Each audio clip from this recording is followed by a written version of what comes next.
How do you feel when you have to wait for something that you really, really want? What if it was something you literally couldn't live without? Hi everyone, my name is Amber, and today I'd like to talk to you about organ donation, the need for organ donors in our area, how organ donor recipients benefit from your donation, and how you can become an organ donor today. The need is constantly growing for organ donors, and it's very simple to become one. I've done a lot of research on organ donation, and I'm actually an organ donor myself. I hope by the end of my speech you'll be willing to become an organ donor too. I'll begin by telling you about the need for organ donors. People around the world, and also right here in North Carolina, need organ transplants, and they need our help. The problem is that there is a lack of organs and organ donors who make organ transplantation possible. According to organdonor.gov, over 116,000 men, women, and children are on the National Transplant Waiting List as of August 2017. That's enough names to fill up multiple notebooks this size, front of the page and back. According to transplants.org, 21 people die every day while waiting for a transplant. Now that you see the great need for organ donors in our area, let's look at what may happen if you choose to donate your organs. Organ donation benefits both the donor's family and the recipients.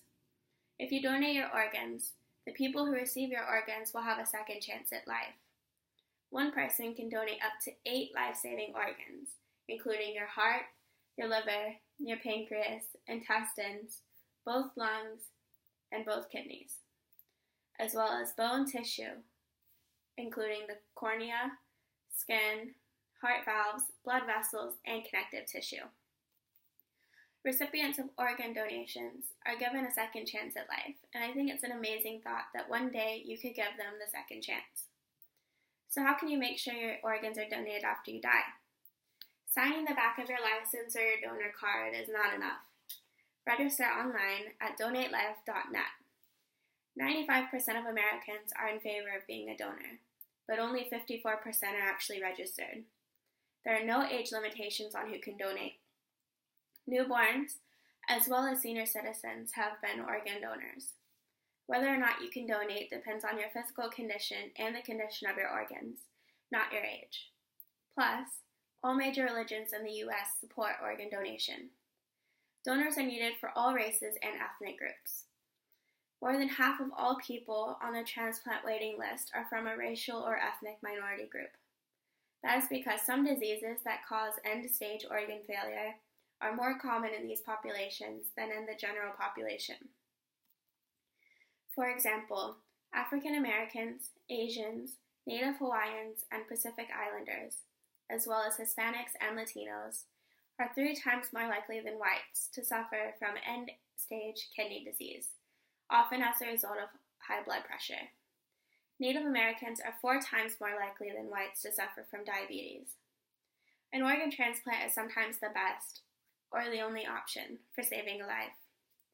Transplant success rates increase when organs are matched between members of the same ethnic background.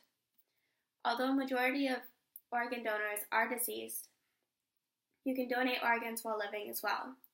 More than 4 out of 5 organ donations came from deceased donors, while 1 in 5 donations came from living donors. As a result of being an organ donor, you can save 8 lives and change the lives of more than 50 people.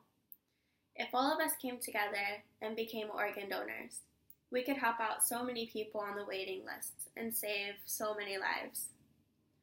Even if you don't know anyone who needs or has had an organ transplant, someone around you does. You could be their last hope at a second chance in life. I know if you were the one in need, you would want someone to be willing to help you as well. If you are not willing to become an organ donor yourself, there are different ways that you can help. You can get out the word on social media to help raise awareness of the importance of donation. Or you can volunteer to help. There are lots of organizations around the world, around the nation, around North Carolina that could use volunteers. In conclusion, I've told you about the need for organ donors in our area and in the U.S., how organ recipients benefit from your donation, and how you can become an organ donor after you die. The need is constantly growing for organ donors, and it's very simple to become one. I'm going to leave you with a short message from Michael Jordan. Please make the decision to become an organ and tissue donor. Remember, share your life, share your decision. Thank you for watching.